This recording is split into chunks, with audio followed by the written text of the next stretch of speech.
Today, uncover why traditional markup formulas might be killing your profits, learn the critical components of proper margin calculation, and master the art of strategic pricing that drives both sales and profits.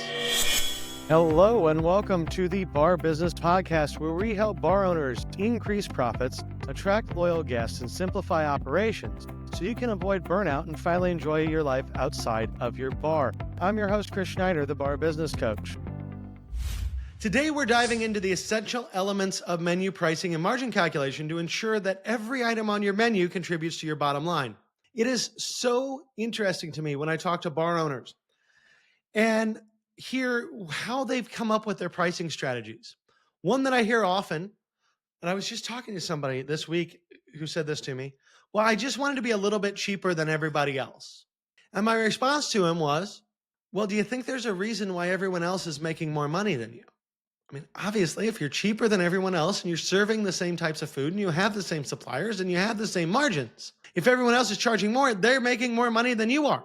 And the bar business, as much as we want to talk about it being about community and teamwork and building an environment for people, and all of that's true, hospitality is the most important thing. But if you don't charge enough, you don't make any money and you're closed. So this is why I always go back to the numbers, because the numbers have to be right. Otherwise, you don't stay in business. Pricing, while scary, especially with the inflation we've had and how much pricing has changed and how much prices have had to go up, it's a scary thing to raise prices. But at some point, if you don't raise prices and your costs go up, you're out of business.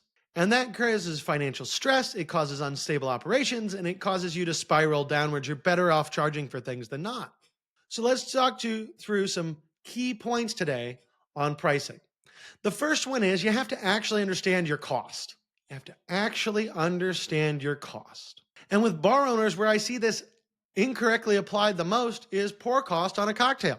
If someone orders a Jack and Coke, you have to price both the Jack and the Coke. If you put a lime on it, that lime is also part of the cost of that drink, which means the Jack, the Coke, and the lime all need to be calculated into your cost to figure out the right price to charge.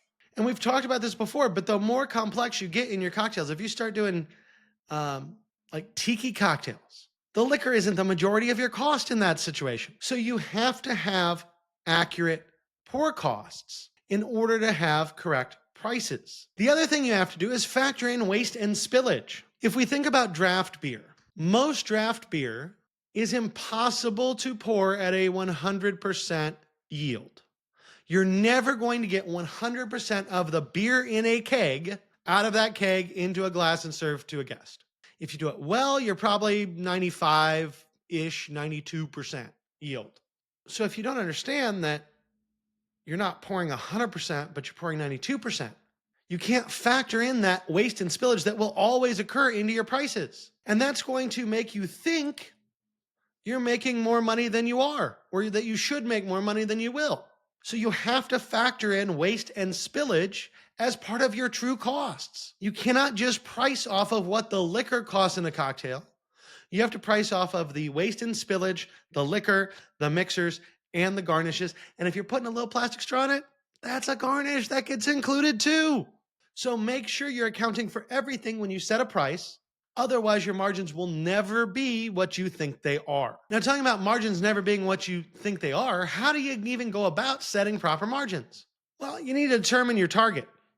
Now, that's going to change a bit from place to place. We've talked about this before when we go over the Starfish benchmarking data, that some areas you see 15% average liquor cost, while other areas you see 25. Usually that has to do with the other expenses involved and the fact that they can get more for a drink.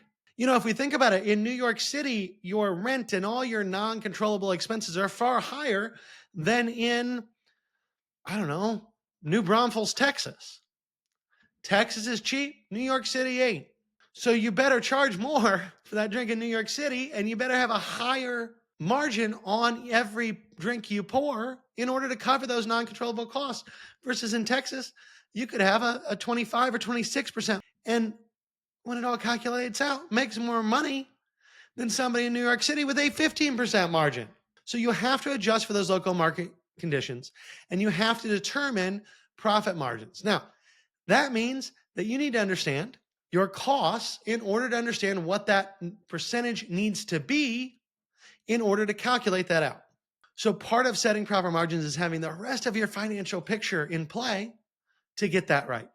Now, the other thing when we're setting proper margins, we also need to look at the relationship between volume and margin. If you're going to sell a lot of something, you can accept a lower margin on it. If you have a loss leader, it's all about volume and it's not at all about margin. You're just doing that to get them in the door so that you can sell them something else too. Now, the final thing to consider when we talk about understanding profitable menu pricing is that you need to strategically implement your pricing. Now, there are a lot of folks out there, like I said, that are facing this issue now where they have not raised prices and inflation has raised their costs. And if we adjusted their costs to meet inflation overnight, they would be raising the price on every drink by $2 or $3. And that's not something that the guests are going to go for. So when we're going to raise prices, we need to think about how can I do this in a way that's psychological? And usually the answer there is A, do it on natural points where people expect prices to go up. For instance, January 1st is one of them. July 1st is another, right? The beginning of every quarter. That makes sense in people's minds. They don't question it as much.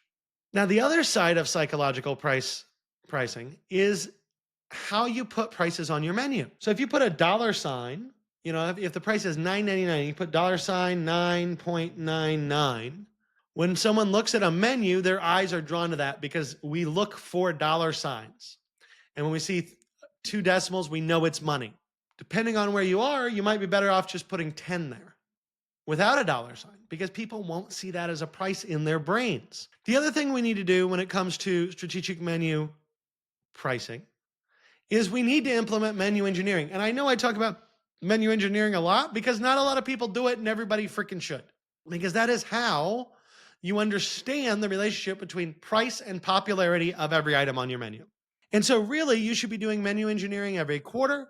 And along with menu engineering, you should be doing regular pricing reviews. So if every quarter you do menu engineering and every quarter you address where your prices need to go, you're never behind the 8 ball. You're always taking charge of your pricing and making sure that quarter to quarter, you are set up with pricing that allows you to actually be profitable. So by understanding your true costs, setting up appropriate margins, and implementing strategic pricing, you can create a menu that drives both sales and profitability. But you just have to remember to regularly review and adjust your prices to maintain a healthy margins as costs change and guest satisfaction. That about wraps it up for today. If you enjoyed today's insights, make sure you like, subscribe, and leave a review. If you are ready to take your bar to the next level, schedule a strategy session with me by clicking the link in the show notes below. Until next time, have a great day, and we will talk again later.